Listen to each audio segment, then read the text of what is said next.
ভগবান এবার জীবাত্মার অপ্রাকৃত রহস্য বর্ণনা করছেন। আশ্চর্যবৎ পশ্যতি কশ্চিদেনম আশ্চর্যবৎ বদতি তথৈব চান্নঃ। আশ্চর্যবচ্চৈনম অন্যশৃণোতি শ্রুত্বা পেনং বেদ ন চৈব কশ্চিৎ।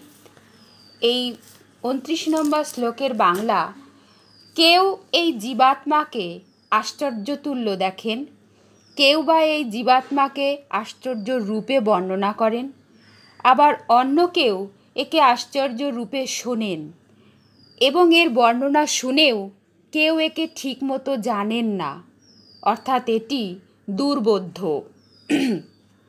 ব্যাখ্যা: আশ্চর্যবৎ পশ্যতি কশ্চিদেনম।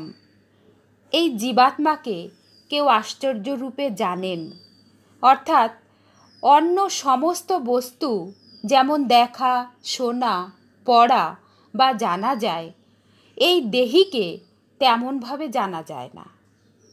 কারণ অন্য সকল বস্তুকে যেমন স্বয়ং থেকে আলাদা হওয়ার ফলে জানা যায়, অর্থাৎ সেগুলি জানার বিষয় হয়ে যায়, জীবাত্মা কিন্তু সেরূপ ইন্দ্রিয়, মন, বুদ্ধির বিষয় নয়। একে তো স্বয়ংের দ্বারা জানা যায়। যেটিকে নিজে থেকে জানা হয় সেই জানা লৌকিক জ্ঞানের মতো হয় না, বরং এটি বিলক্ষণ রূপে জানা হয়। পশ্যতি পদের দুটি অর্থ আছে: চোখে দেখা এবং স্বস্বরূপকে নিজে থেকে জানা। এখানে পশ্যতি পদটি নিজের দ্বারা নিজেকে অর্থাৎ স্বরূপকে জানার বিষয়ে ব্যবহৃত হয়েছে। যেখানে নেত্রাদিকরণ দ্বারা দেখা হয় সেখানে দ্রষ্টা অর্থাৎ দর্শনকারী, দৃশ্য অর্থাৎ দেখার বস্তু এবং দর্শন, এই ত্রিপুটি হয়। এই ত্রিপুটি দ্বারাই জাগতিক জ্ঞান হয়, কিন্তু ত্রিপুটি দ্বারা স্বরূপের জ্ঞান হয় না। অর্থাৎ স্বয়ংের জ্ঞান করণ সাপেক্ষ নয়, স্বয়ংের জ্ঞান স্বয়ংের দ্বারাই হয়, অর্থাৎ এই জ্ঞান করণ নিরপেক্ষ। যেমন আমি আছি, এই রকম যে নিজের অস্তিত্বের জ্ঞান থাকে, এতে কোনো প্রমাণের বা কোনো করণের প্রয়োজন নেই। নিজের অস্তিত্বের বিষয় নিজের থেকে আলাদাভাবে অর্থাৎ দৃশ্যরূপে কখনো দেখা যায় না। এর জ্ঞান স্বয়ংের দ্বারা স্বয়ংে হয়। এটি ইন্দ্রিয়জনিত বা বুদ্ধিজনিত নয়। সেই জন্য নিজেকে জানা আশ্চর্য রূপে হয়ে থাকে।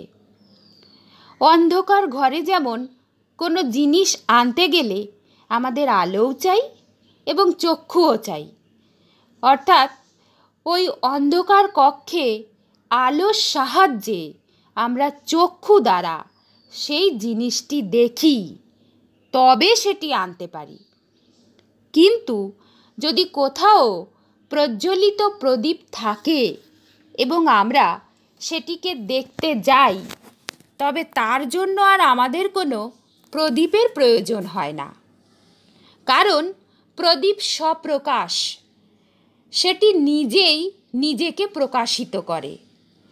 তেমনি নিজ স্বরূপ দেখার জন্য অন্য কোনো প্রকাশের অর্থাৎ আলোর প্রয়োজন হয় না, কারণ জীবাত্মা অর্থাৎ স্বরূপ স্বয়ং প্রকাশ, সুতরাং এটি নিজেই নিজেকে জানতে পারে। স্থূল, সূক্ষ্ম এবং কারণ, এই তিন শরীর আছে। অন্ন জল থেকে যে শরীর সৃষ্ট তাকে বলা হয় স্থূল শরীর। স্থূল শরীর হল ইন্দ্রিয়ের বিষয়।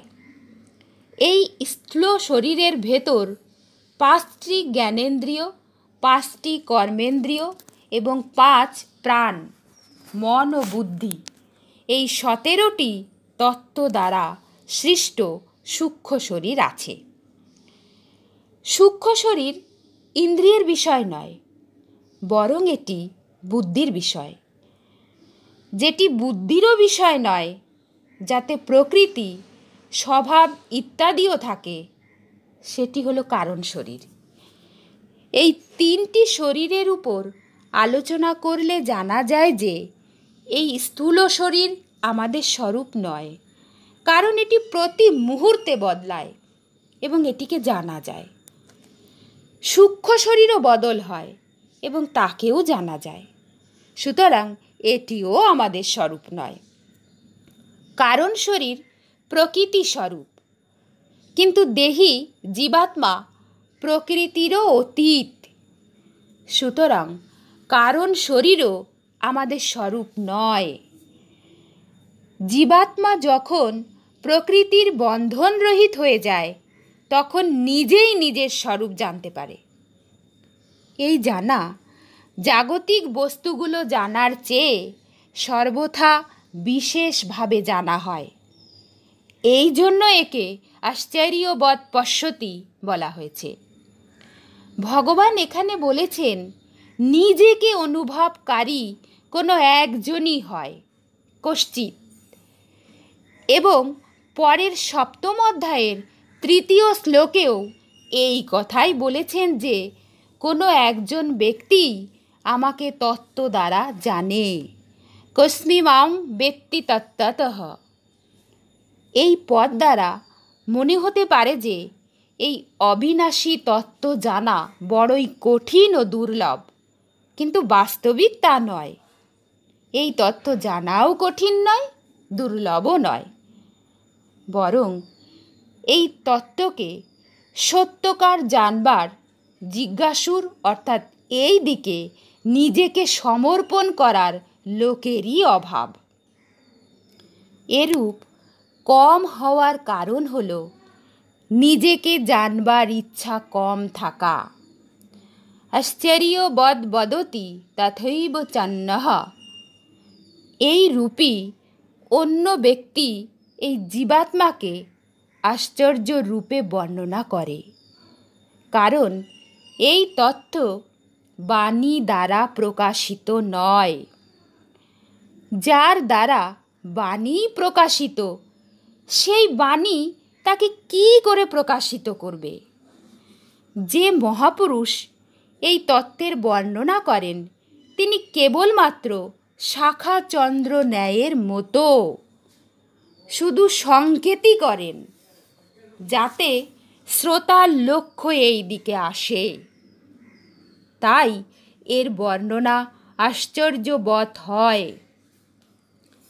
এখানে যে অন্যঃ পদটি ব্যবহৃত হয়েছে, তার অর্থ এই নয় যে যে জানে এবং যে বলে দুজনে পৃথক ব্যক্তি, কারণ যে নিজে জানে না সে বর্ণনা করবে কি করে?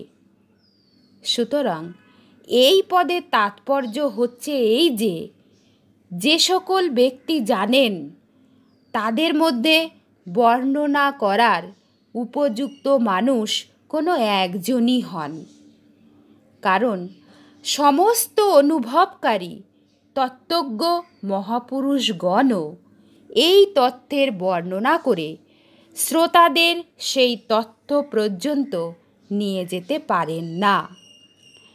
তাদের সংশয় ও তর্ক যুক্তির পুরোপুরি সমাধান করার ক্ষমতা তাদের থাকে না।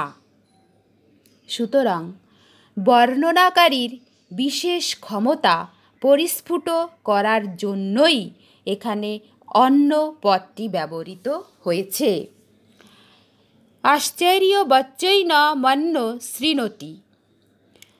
অন্য কেউ কেউ এই জীবাত্মাকে আশ্চর্যরূপে শোনে, অর্থাৎ শ্রবণকারী।